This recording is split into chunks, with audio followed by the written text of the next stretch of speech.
पाकिस्तान का बॉर्डर मात्र 12 किलोमीटर था और चूंकि हमारे माइक का चुंगा उसी की तरफ था, वहाँ 216 बेटियों का विवाह था। वो बेटियां जो अभी पंजाब में बाढ़ आई थी और बाढ़ में कई परिवारों के घर उजड़ गए, उनकी बेटियों का आज विवाह था। और आमला परिवार में सिख परंपरा के अंतर्गत गुरु ग्रंथ साहब की सन्निधि में ये उत्सव किया था।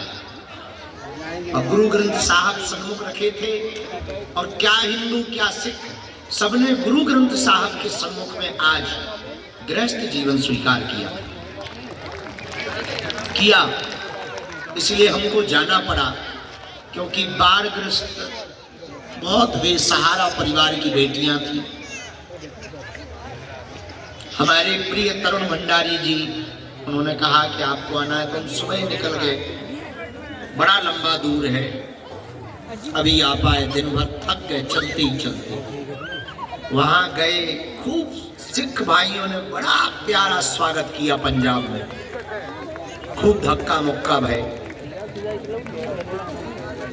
इसलिए आने में हमको थोड़ी देर हो गई है, पर वो भी जरूरी है। मेरे पागलों, तुम एक बात याद रखना, हम तुम्हें ना तो चमत्कार दिखाने आए हैं, ना हम तुम्हारा केवल पर्चा बनाने आए हैं, ना केवल हिंदू राष्ट्र की बात बताने आए हैं। हमारा उद्देश्य एकमात्र इतना है कि तुम भी हमारी तरह उन्मुक्त हो जाओ, तुम भी हमारी तरह हो जाओ। हम तुम्हारे अंदर ऐसी खुशबू चाहते हैं, हम तुम्हारे अंदर ऐसा प्रेम चाहते हैं, हम तुम्हारे अंदर ऐसा भाव चाहते हैं, हम तुम्हारे अंदर ऐसा फक्कड़पन चाहते हैं कि भले ही जेब में 2 फूटी कौड़ी ना हो, पर 4 सम्राटों जैसी,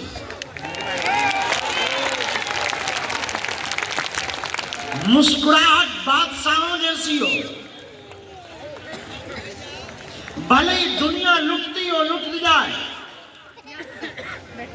जो होना हो सो हो जाए, जिसको भला बुरा लगना हो लग जाए, तुम तो खिलो, खेलो और खुश रहो।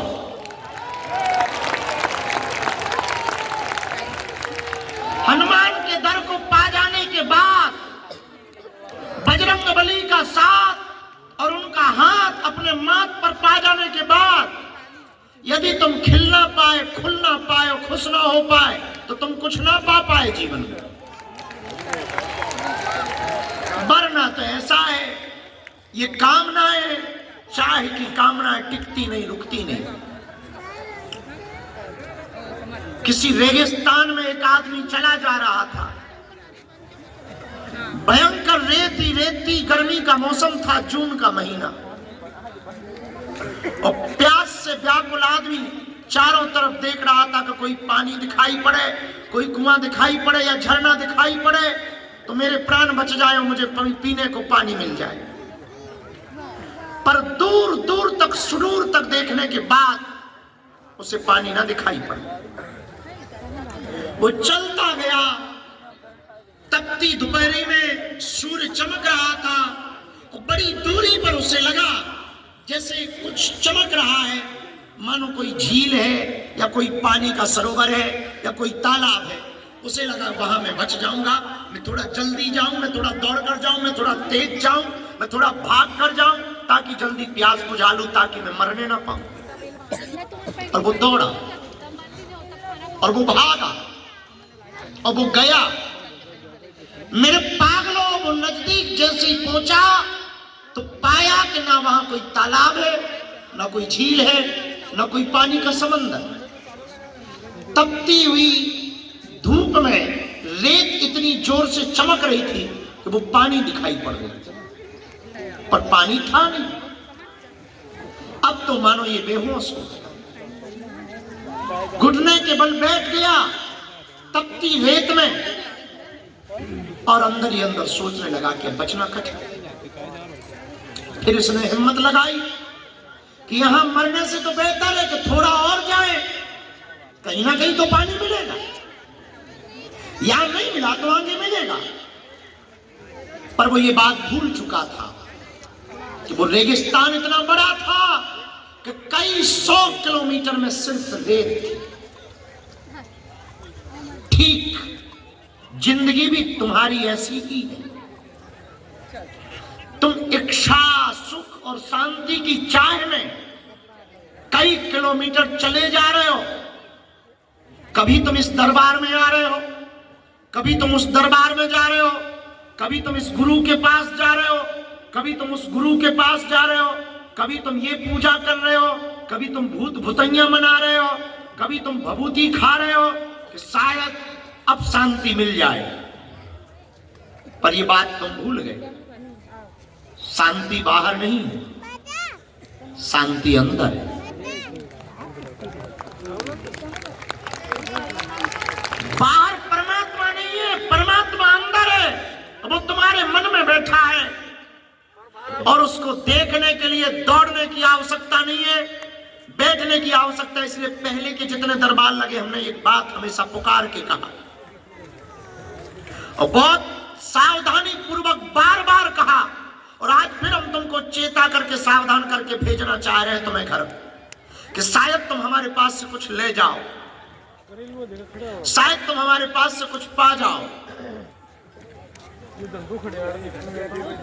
भटको मत, अटको।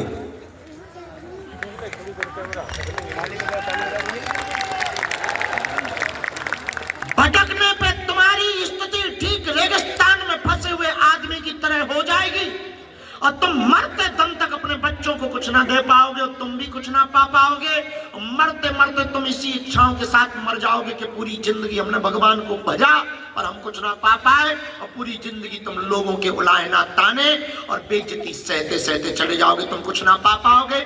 जो तुम पर हंस रहे हैं, जो तुम पर उंगलियां उठा रहे हैं, तुम्हारी भक्ति पर प्रश्न चिन्ह खड़ा कर रहे हैं, यदि तुम उनको मुंह तोड़ जवाब देना चाहते हो तो आज की बात हमारी तुम गांठ बांध लो। तुम भटको मत, अटको। तुम जहां हो वहीं उसको हो जाओ। उसको कृपा करनी ही पड़ेगी, आज नहीं तो कल, कल नहीं तो परसों, परसों नहीं तो परसों में उसको सुनना ही पड़ेगा। वरना तुम अपनी जिंदगी की आयु देख लो, जिन्होंने 30 साल गुजारे तुम देख लो, जिन्होंने 25 गुजारे तुम देख लो, जिन्होंने 50 साल गुजार दिए, बूढ़े वृद्ध माताएं भी बैठी और जवान नौजवान बच्चे भी बैठे हैं। तुम कान खोलकर सुन लो, इतनी उम्र निकल गई हो तुम कुछ ना पा पाए, अभी भी सिर्फ तुम हाथ मलते ही रह गए। और तुम हमारे पास आए हो तो कुछ पा जाओ। हम बांटने ही बैठे हैं, पर याद रखना हम तुम्हें चमत्कार दिखाने नहीं बैठे हैं, हम तुम्हें बदलने नहीं बैठे हैं, हम तुम्हें सिर्फ अनुभव कराने बैठे हैं कि उस परम सत्ता से जुड़ जाने के बाद, उस परम चेतना से जुड़ जाने के बाद सीधी सी बात है, ऐसी कोई गली नहीं जहां बजरंग बली की चली नहीं। और जब इतनी परम सत्ता के नजदीक तुम आ ही गए, इतना इंतजार तुमने कर ही लिया कि पूरा दिन निकाल दिया कि शाम होगी दरबार लगेगा और शायद पुकार सुन ली जाएगी हमारी, शायद हमारा नाम बुला लिया जाएगा, शायद हमको आज बुला लिया जाएगा और शायद आज हमारी अर्जी लगी जाएगी। एक बात तुम खबरदार होकर के सुन लो, बात मान लो, तुम्हारी सुन ली ही गई तब तुम यहां आए। अब बस इसी बात को यदि तुमने पकड़ लिया और तुम उसके हो गए हो, तुम एक बात और ध्यान रखो, इन चक्करों में भी मत रहोगे। तुम चमत्कार होगा, तुम्हें नहीं शक्तियां दिखाई पड़ रही तो क्या हुआ, शक्तियों को तो तुम दिखाई पड़ रहे हो। और तीसरी बात भी तुम ध्यान रखना, जितने के जीवन में बदलाव हुआ वो बदलाव उसी के कारण हुआ है, हमारे कारण नहीं हुआ है। तुम्हारे जीवन में भी बदलाव तुम्हारे कारण हो सकता है, हमारे कारण नहीं। हम तो तुम्हारी बाएं पकड़ के केवल उससे जोड़ सकते हैं। और लोग हमसे पूछते हैं कि तुम करना क्या चाह रहे हो, ये तो हमें भी पता नहीं कि हम क्या करना चाह रहे हैं, हम कर रहे हैं बस। एक बात हमको आज समझ में आई, थोड़ी देर पहले हम नहा रहे थे, बहुत थके थे, मन में यह था कि थोड़ी देर जाएंगे, थोड़ा दरबार लगाएंगे, आएंगे और सो जाएंगे। पर नहाते नहाते कोई हमसे बोला, आदमी तो नहीं बोला, ये तो पक्का है क्योंकि वहां बाथरूम में दूसरा कोई था नहीं, और कोई हमसे बोला नहाते नहाते, उसने कहा कि ये भाग दौड़, ये उथल पुथल, इतनी लंबी लंबी यात्राएं, इतनी मेहनतें तुम किसके लिए कर रहे हो? थोड़ी देर हम रुके, अगल बगल हमने देखा भी, जैसा कि आदमी को थोड़ा भय होता है कि भाई ये बोल कौन रहा, तो लगा कि कोई नहीं है, तो लगा हमारा मन बोल रहा है। तो हमने अपने मन को एक बात से जवाब दिया कि तुमने पूछा कि ये भाग दौड़, ये यात्राएं, ये पद यात्राएं, ये कन्या विवाह अभी 15 फरवरी को होने वाला, ये रातों भर जागना, ये दरबार लगाना, ये भागना, ये भगाना, किसके लिए?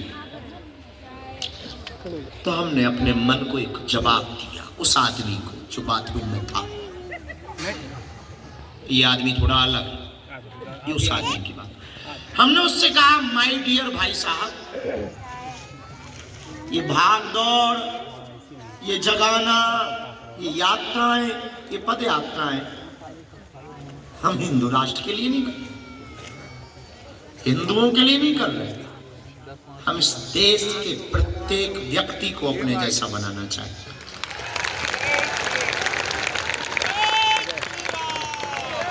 हम हर आदमी को अपने जैसा बनते हुए देखना चाहते हैं, ताकि वो हनुमान जी की शक्तियों का अनुभव कर पाए, अब वो हमारे संकल्पों को पूरा कर पाए।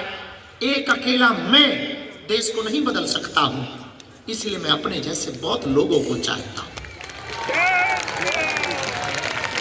और लोग हमसे पूछते हैं कि आप कई बार कथाओं में बड़ा गड़ा गड़ा करके किसी को देखते हो, इसलिए गड़ा गड़ा के नहीं देखते हैं कि वो दिखता है तो देखते हैं, इसीलिए देखते हैं कि कहीं ये कोई वो हमारा आदमी तो नहीं है जो हमारे संकल्पों को पूरा कर पाए,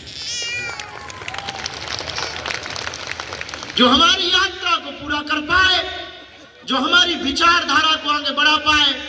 क्योंकि एकमात्र धीरेन्द्र कृष्ण शास्त्री के हो जाने से देश में बदलाव नहीं आएगा, क्योंकि भारत को भूलने की बड़ी बीमारी है, और खासकर तुम लोगों को। तुम सुभाष चंद्र को भूल गए,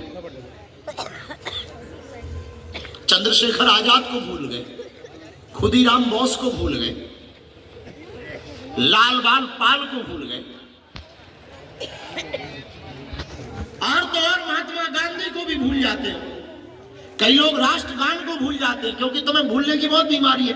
लास्ट किसने बहुत फास्ट सेंचुरी मारी थी तुम्हें खबर ही नहीं, लेकिन जिसने मारी उसे खबर है कि हमने मारी। तुम्हें भूलने की बहुत बीमारी है, और कितने मर गए तुम्हें कहां खबर? गांव के मर गए, पड़ोस के मर गए, बड़े बड़े लोग मर गए, तुम्हें कहां चिंता? क्योंकि तुम्हें भूलने की बड़ी बीमारी है, भारत को भूलने की बीमारी।